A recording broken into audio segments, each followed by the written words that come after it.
राम राम किसान भाइयों।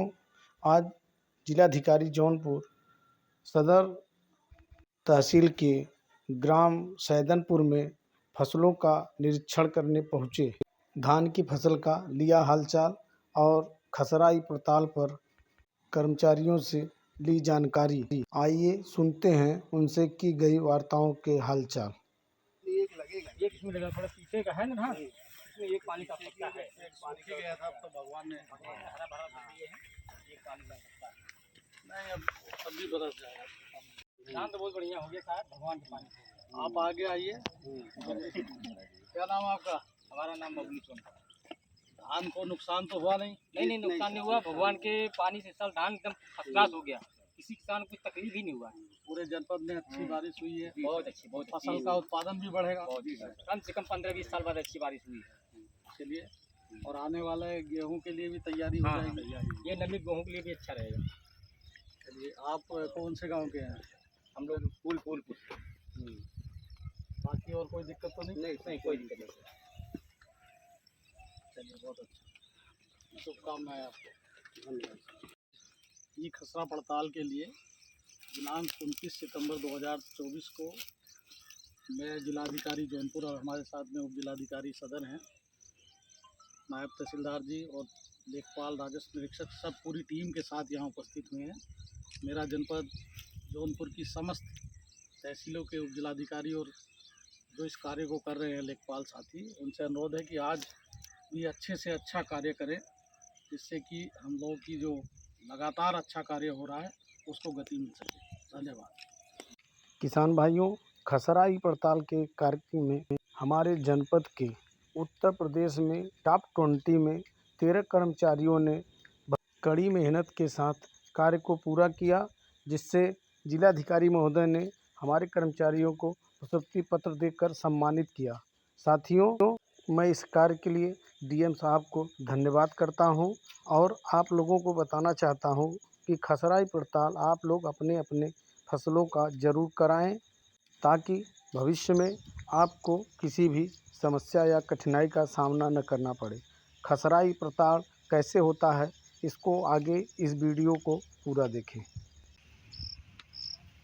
आइए आपको दिखाते हैं कैसे काम हो रहा है। जैसे यह गाटा 240 नंबर है, तो 240 नंबर आप हमारे मोबाइल पे फेस करिए। 240 नंबर कमीर पट्टी में जब हम डालकर सर्च करते हैं तो इसमें हमें यह गाटे का आकार खुल जाता है और हम कहाँ हैं देखिए, यह हमारा इंडिकेट दिखा रहा है सिग्नल कि हम इस प्लॉट के जस्ट पास हैं। इस प्लॉट पे हम बिल्कुल 2 मीटर के पास खड़े हैं।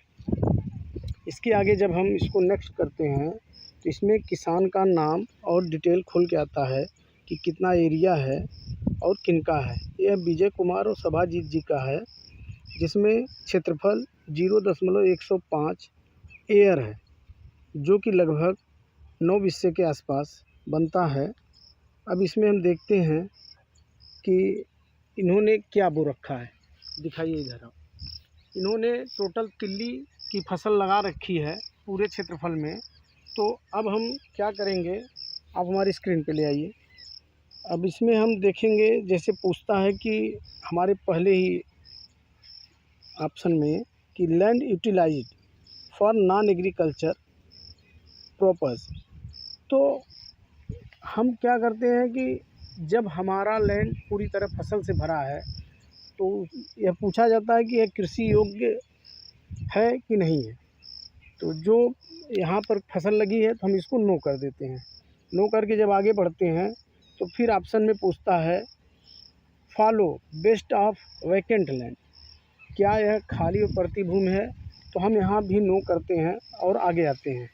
फिर एक पूछता है अगले स्टेप में कि इसमें फसल कट चुकी है कि फसल लगी है, तो हम बताते हैं कि नहीं, फसल नहीं कटी है।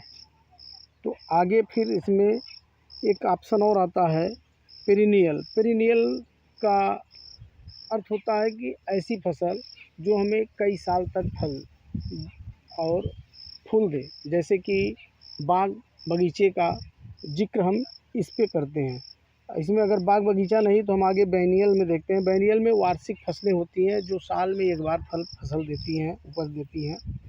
ये भी नहीं है तो इसे हम नो करके आगे बढ़ेंगे सीजनल में। सीजनल में आते हैं तो हम देखते हैं क्या कि यहाँ पर कि इस समय कौन सी फसल लगी है। तो जैसा कि यहाँ पर तिल लगा है तो हम इसमें तिल की फसल को ऐड करने के लिए अपने स्क्रीन को आगे बढ़ाते हैं और क्रॉप में जाकर तिल की फसल सर्च करके उसको फिक्स करते हैं। जैसे देखिए यहाँ तिल दिखा रहा है, हमने तिल डाल दिया। अब यह इसकी वैरायटी पूछ रहा है, लोकल है कि हाइब्रिड। तो यह वैरायटी लोकल है, इसलिए हम लोग यहाँ लोकल कर दें। इसकी सोइंग डेट जो कि इन्होंने अभी बताया कि 7 जून को इसकी बुआई हुई है, तो हमने 7 जून इसमें फिट कर दिया। अब आगे पूरे क्षेत्रफल में लग रहा है जो कि 0.105 एयर है, तो हमने पूरा का पूरा एरिया इसमें फीडिंग कर दिया। आगे आप देखेंगे कि सिंचाई के प्रकार के बारे में पूछ रहा है, तो सिंचाई में गैर सिंचित है कि सिंचित है, इसके विषय में हम किसान से वार्ता किए तो किसान ने बताया कि नहीं, हम सिंचित एरिया है और उनके पास सिंचाई के साधन बगल से किसी से पानी लेकर भरते हैं। तो सिंचाई का सोर्स जो है अन्य है, उनके पास अपना नहीं है, किसी और किसान का है, तो उनसे पानी लेकर भरते हैं। अब आता है जब इतनी फीडिंग के बाद अब लाइव फ़ोटो की बात आती है। आप देखेंगे हमारा कैमरा अब स्टार्ट हो गया है, जो कि देखिए अब इसमें फसल की फ़ोटो आ रही है। हम इस फ़ोटो को क्लिक करेंगे और इसको इसमें जमा करेंगे। अब देखिए यहाँ हमारे फसल की फ़ोटो यहाँ पर कैप्चर हो गई है।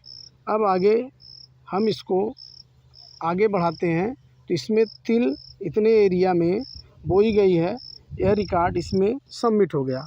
अब हम नेक्स्ट करते हैं और उसके बाद सारा डाटा चेक करने के बाद इसको सिक्योर होके एग्री होके सेव कर देते हैं, जो कि देखिए अब यह सेव हो गया यह डाटा। धन्यवाद।